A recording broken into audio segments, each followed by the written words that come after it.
E aí, galera intensiva, o meu nome é Ivens, sejam bem-vindos a mais um Sunday Paper. Hoje, nosso Sunday Paper de número 47, e hoje a gente vai voltar a falar sobre o uso do oxigênio. Lembrando, né, que eu já fiz um Sunday Paper falando sobre o uso liberal e conservador do oxigênio, vou deixar aqui no cardzinho para você dar uma olhada nesse vídeo também. E no Sunday Paper de hoje a gente vai falar do uso do oxigênio naqueles pacientes sob ventilação mecânica.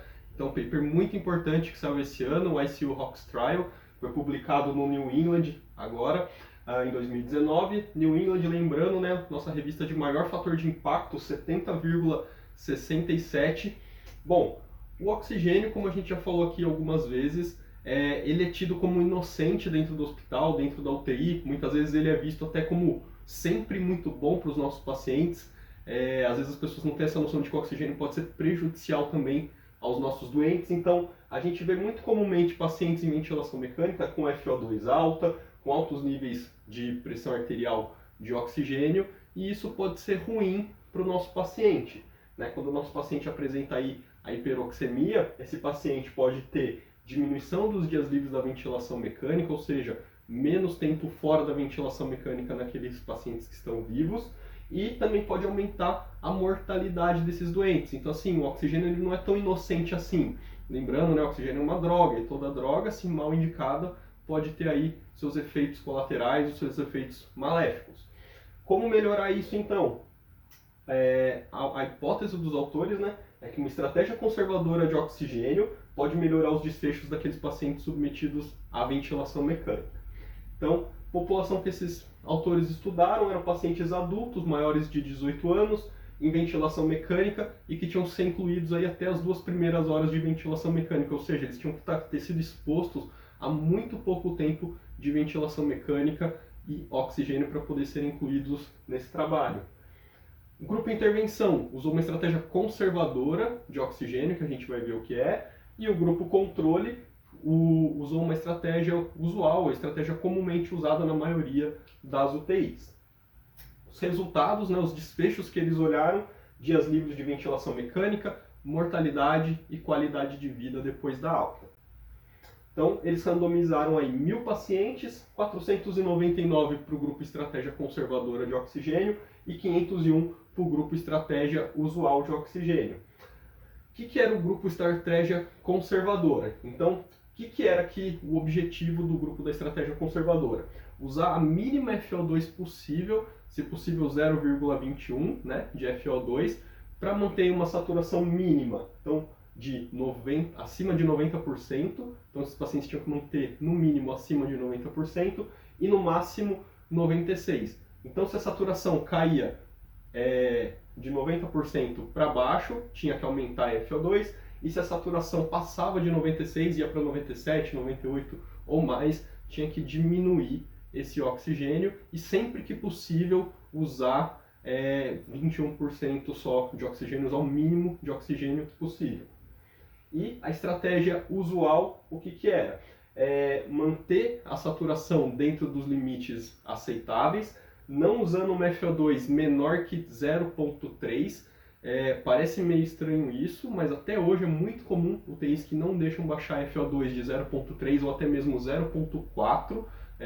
Muitas UTIs ainda têm esse tipo de pensamento, que o paciente que está em ventilação mecânica não pode receber baixos níveis, né, de oxigênio, entre aspas, que no mínimo é 0,4 ou no mínimo é 0,3. Então, a estratégia usual era essa: manter a saturação dentro dos objetivos mínimos e máximos, sem usar uma FO2 menor que 0,3. O mínimo aqui também era um limite de 90 e o máximo não existia, então não era setado um alarme para saturação periférica. Então esse paciente poderia saturar aí 99%, 100% nessa estratégia usual.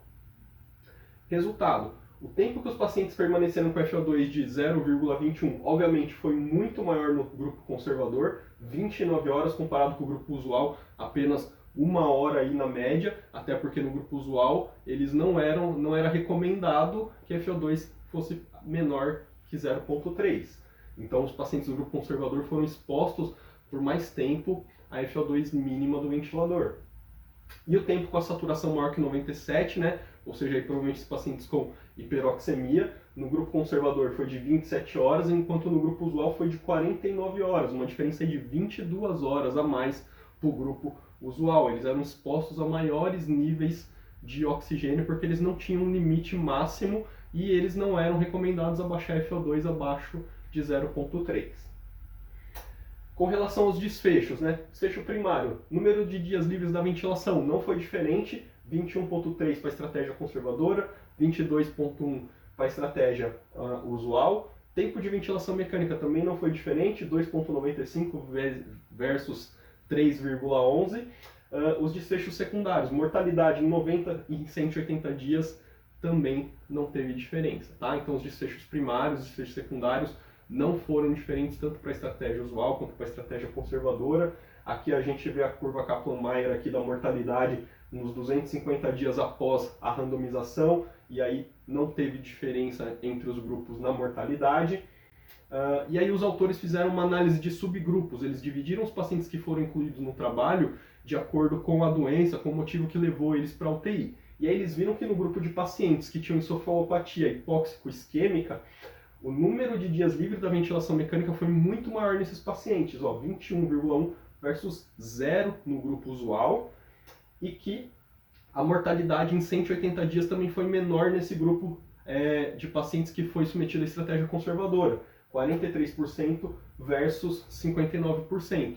Então, apesar de na população geral do trabalho não ter tido diferença nos desfechos, quando eles fizeram um subgrupo de encefalopatia hipóxico-isquêmica, esse subgrupo sim se beneficiou muito mais da estratégia conservadora de oxigênio, ficando mais tempo fora da ventilação mecânica e com uma mortalidade menor, tá? E é importante entender bem a mensagem do trabalho. A mensagem do trabalho não é que tanto faz usar uma estratégia conservadora ou liberal de oxigênio. É que sim, usar a mínima FO2 possível, de preferência 0,21, que é o mínimo que a gente vai ofertar para os nossos doentes, não traz efeitos maléficos para os nossos doentes. Então aquele pensamento de que não pode baixar FI de 0,3, de 0,4, isso está errado. Sempre usar o mínimo possível para os nossos pacientes, principalmente nesse grupo aqui de encefalopatia hipóxico-isquêmica. Então, conclusão, em adultos submetidos à ventilação mecânica na UTI, uma estratégia de oxigênio conservadora, comparada àquela usual, não afetou significativamente o número de dias sem ventilação mecânica ou a mortalidade. Tá certo, galera? Já deixa aí o seu joinha no vídeo, se inscreve no canal, não esquece de ativar o sininho para receber o alarme dos próximos vídeos que a gente vai colocar aí no ar. Deixa o seu comentário como que é a estratégia de oxigênio aí na UTI de vocês. Vocês usam 0,21 ou tem um limite mínimo aí que não pode passar de 0,3, de 0,4? E eu espero vocês no próximo Sunday Paper. Até lá!